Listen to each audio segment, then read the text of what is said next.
शिर निहुराउने काम हामीले गरिरहेका छैनौँ। अझै धेरै दृष्टिकोण र धेरै योजनाहरूका साथ हामी अगाडि बढिरहेका छौँ र हामीले केही कुराहरू चाहिँ सुरुवाती चरणमा हामीसँग वास्तवमा भन्दा शपथ ग्रहण गरेर बस्ने एउटा कुर्सी समेत थिएन, अप्ठ्याराहरू थिए, कर्मचारी व्यवस्थापनको विषय अप्ठ्यारो थियो, हामीसँग ऐन थिएन, कानुन थिएन। त्यस्ता कुराहरूको समस्याको बावजुद पनि प्रशासनिक तपाईँको कार्यालयहरू व्यवस्थापनका कुराहरू अप्ठ्यारा थिए। यी सबै कुराहरूलाई जोडजाम गर्दै यो चरणसम्म अहिले अगाडि बढाइरहेका छौँ। कतिपय योजनाहरू अधुरा पनि छन्, कतिपय योजनाहरू पुरा भइरहेका पनि छन्। यस्ता धेरै कुराहरू चाहिँ एउटा ओभरअल फेदीखोला गाउँपालिकाको 20 वर्षीय मास्टर प्लान हामीसँग कम्प्लिट भएको छ। विभिन्न सूचीगत हिसाबले हामी प्रथम पञ्चवर्षीयमा के गर्ने, दोस्रोमा के गर्ने, तेस्रोमा के गर्ने एकदम स्पष्ट फेदीखोलाको मार्गचित्र स्पष्ट भएको छ।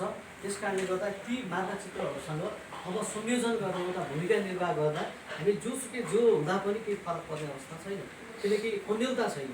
यति बेलाले स्पष्ट चाहिँ तपाईँको रोड म्याप चाहिँ क्लियर छ। हाम्रो मार्गदर्शन अथवा मार्ग निर्देशन अथवा पुग्ने गन्तव्य अथवा कहाँ के होला भन्ने अलमल हुने अवस्था छैन।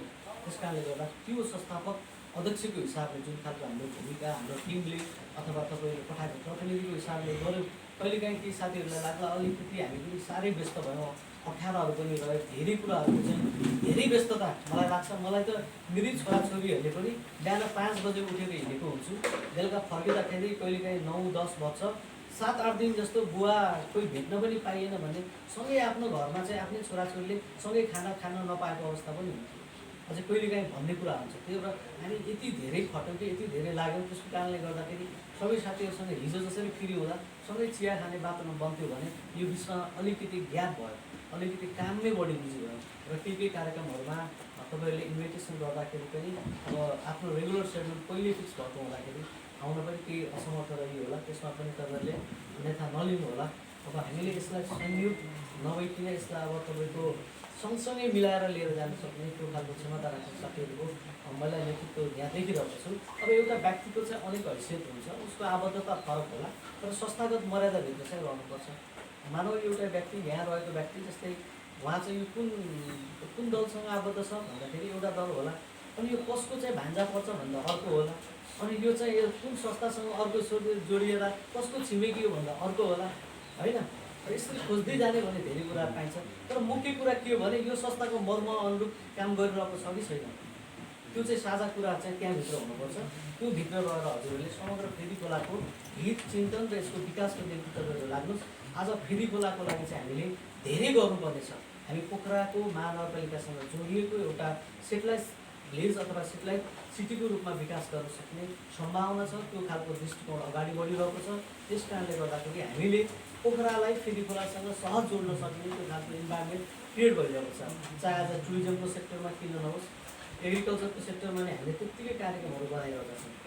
आज स्वास्थ्यको क्षेत्रमा, शिक्षाको क्षेत्रमा त हामीले अन्य आफ्नो बजेटको प्रायोरिटी सुरुबाट 40% लगेर बजेटै प्रायोरिटी गरेर अगाडि कार्यक्रमहरू बढाइरहेका छौँ। आज मलाई किन गर्व छ भन्दा कम्तीमा पनि एउटा फाउन्डेसन तयार भएको छ। इसिडी क्लासदेखिबाट यो राजनीति गर्ने मान्छेले तत्कालै तपाईँको झ्याप्प धारा बनेर पानी उद्घाटन गर्न सजिलो हुन्छ, तर यो शिक्षामा गरेको लगानी चाहिँ झ्याप्पै अहिले देखिने अवस्था छैन नि। यस्ता कुराहरू चाहिँ हामीले एकदम दीर्घकालीन हिसाबले गर्ने।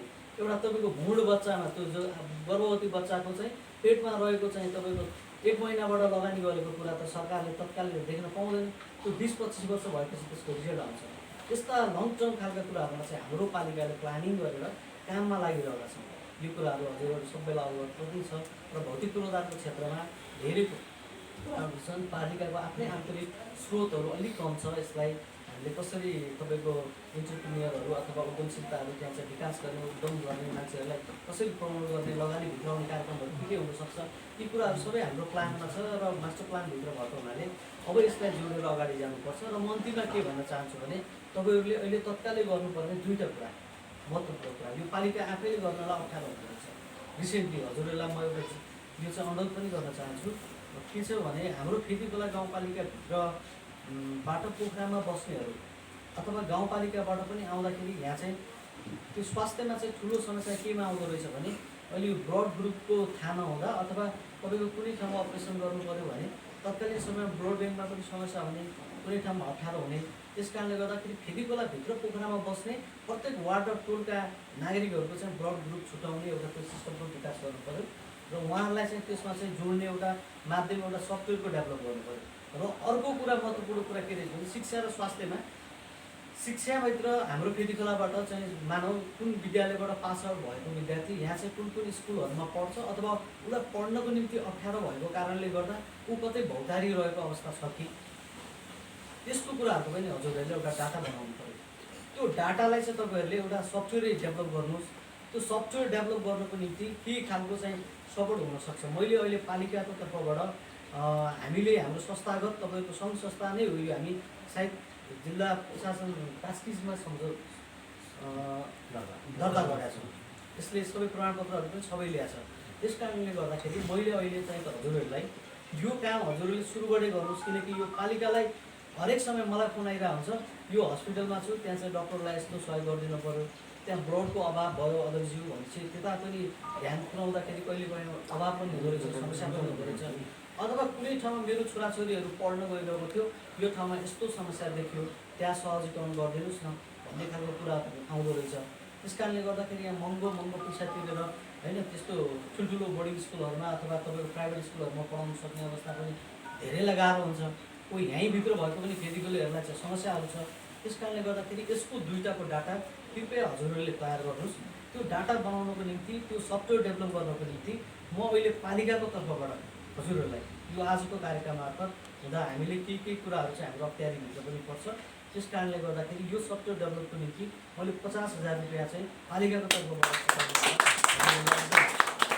गर्न चाहन्छु। त्यो काममा हजुरहरू लागिहाल्नुहोस्। यो दुईवटा काम अब हामीले गर्ने यो कुरा चाहिँ महत्त्वपूर्ण रहेछ कि अब हामी भेट्दा खुसियालीमा त सँगै भेट्छौँ, दुःखमा पनि जान्छौँ, तर यो मुख्य चाहिँ हाम्रो आधार चाहिँ यहाँनिर रहेछ। र अन्य व्यावसायिक हिसाबले फेदीकोलेहरू जुन हामी पोखरामै बसिरहेछौँ, कतिपय फेदीकोलेले एउटै मानव एउटा कोही पार्टी प्यालेस होला, अर्को तपाईँको कुनै तपाईँको निर्माण सामग्री सम्बन्धी तपाईँको व्यवसाय होला, कसैको प्रेस सम्बन्धी होला, कसैको के सम्बन्धी होला। तर यो काम हामी आइट आपसमा इन्टरलिङ्क नहुँदा चिन्जान नहुँदाखेरि फरक ठाउँको मान्छेले व्यवसाय पाइरहेको हुन्छ। अथवा त्यो फेदीखोलाको पैसा यहीँ नै चलोस् न, हाम्रै बिचमा एउटा चेन बिजनेस होस्। यो खालको कुरामा पनि हामीले ध्यान दिन आवश्यक रहेछ। जसरी अरू विभिन्न समाजहरूले त्यहाँ त हाम्रो फेदीकोलेको छ नि, त्यहाँबाट किन काम नगर्ने, त्यहाँ जाँदा हाम्रो फेदीकोले भन्दा आखिर जहाँबाट पनि हाम्रो पैसा यहीँ नै घुम्ने वातावरण बनाएर त्यो फेदीकोलेको स्रोत चाहिँ वृद्धि गर्ने काममा लाग्नु पऱ्यो। आज दुःखको कुरा भन्नुपर्छ, फेदीखोलामा चाहिँ त हामीले यति धेरै तपाईँको लगानीहरू भित्राउने प्रयास त गऱ्यौँ नि, तर त्यो पैसा के भयो भने त्यो लोकल लेभलमै बस्न सकेन कि त्यो फेरि दौडेर यही पोखरामै आइरहेको छ। म देखिरहेको छु टिचरहरू तपाईँको लगभग 170-75 जनाभन्दा बढी यहाँबाट पोखराबाट फेदीखोला जानेहरू हुन्छ। महिनामरि तल बुझ्यो, स्वाट ल्याए, यहीँ खर्च गऱ्यो। यहाँ त तपाईँको त्यो क्यान्टिनमा खाजा खाने खर्च बाहेक अरू केही पनि खर्च हुँदैन। अनि त्यसपछि लोकल्ली इकोनोमिक एक्टिभिटिज नभएपछि अनि हामीले रोजगारको सृजना कहाँबाट गर्ने, हाम्रो जिडिपीमा कसरी प्लस हुने, अनि हाम्रो त्यो ठाउँको विकास कसरी हुने। त्यहाँ मान्छे बसिरहेको छ, पोखरामा छ, अनि त्यो फेदीकोले मन त हो, तर त्यहाँ आर्थिक गतिविधि भइरहेको छैन कि। आर्थिक गतिविधि बनाउनुको निम्ति हामीले यसरी एउटा चेनमा जोड्न आवश्यक छ। र अब जस्तै निर्माण व्यवसायहरू पनि हुन्छन्, जस्तै त्यहाँको कामको जिम्मा लियो अनि त्यो पैसा आखिर कहाँ हुन्छ, यति रिटर्न भएको हुन्छ, लगानी गरेर यहीँ घरघरेटीदेखि अन्य व्यवसायको उसमा लगानी गरेर हुन्छ। त्यो खालको इन्भाइरोमेन्ट चाहिँ हामीले अब फेदीखोलाले गर्ने भनेको आर्थिक समृद्धिको आधारमा हामी जुट्नुपर्छ। अब यो राजनीतिक चिन्तन, आफ्नो फरक विचार, फरक बात छुट्टै कुरा छ। त्यो चुनावको बेलामा हामीले यो कुराले अब्बलता छु भनेर म यो विषयमा ठिक छु भनेर भोट माग्ने जाने विषय एउटा हो, तर साझा विषय भनेको मैले जुन 3टा कुरा गरेँ त्यो 3टा विषय चाहिँ साझा विषय हो। यो विषय चाहिँ हामीले क्याच गरेर अगाडि बढौँ। हाम्रो आज जुन खालको यो संयोजन गर्ने एउटा मञ्च तयार गर्नुभएकोमा यो अनि क्यालेन्डर जुन विमोचनको एउटा जुन अवसर प्रदान गर्नुभयो, तपाईँहरूप्रति एकदम हार्दिक म आभार एवं धन्यवाद ज्ञापन गर्दै आदरणीय मेजर बुवा हुनुहुन्छ जो हाम्रो एकदम गर्व गर्न लायक, हामीले प्रत्येक विषयवस्तुलाई फेदीकोले भनेर चिनाउनु गर्व गर्न लायक व्यक्तित्व हुनुहुन्छ। मैले अघि बुवाले पनि भन्नुभयो, उहाँको जीवन पनि हामीले स्थानीय पाठ्यपुस्तक हजुरहरू सबैले एकचोटि हेर्नु होला, 1 देखि कक्षा 8 सम्मको पाठ्यपुस्तक हाम्रो फेदीकोले विद्यार्थीले पढिरहेको छ। आज त्यहाँको धर्म, संस्कृति, रीतिरिवाज, भूगोल, हावापानी, त्यहाँको उद्यमशीलता के हो, यो प्रण, खेल, पुराना कुराहरू के हो, यी सबै कुरालाई हामीले जुन चिनाउने एउटा माध्यम र विद्यार्थीलाई पढाउने माध्यम, त्यो मार्फतै अगाडि बढाउन खोजिरहेछौँ। यो कुरा चाहिँ वास्तवमा यो बाहिर बस्ने साथीहरू कतिलाई थाहै छैन। त्यहीँको कतिपयले आफ्नो विद्यार्थीले के हेरिरहेछ भन्ने पनि थाहा हुँदैन। त्यस्तो कुराहरू पनि जुन हामीले प्रयत्न गरिरहेका छौँ यो बहुआयामिक क्षेत्रबाट समग्र खेतीकलालाई एउटा समृद्ध बनाउने आधारहरू तय भएको छ। अब यसलाई राजनीतिक हिसाबले लिड गर्ने विषय संयुक्त हिसाबले अगाडि बढाउँदै हामी लैजानुपर्छ। म यही अपेक्षाका साथ, यही शुभकामनाका साथ भनाइहरू यहीँ पुग्न चाहन्छु। धन्यवाद।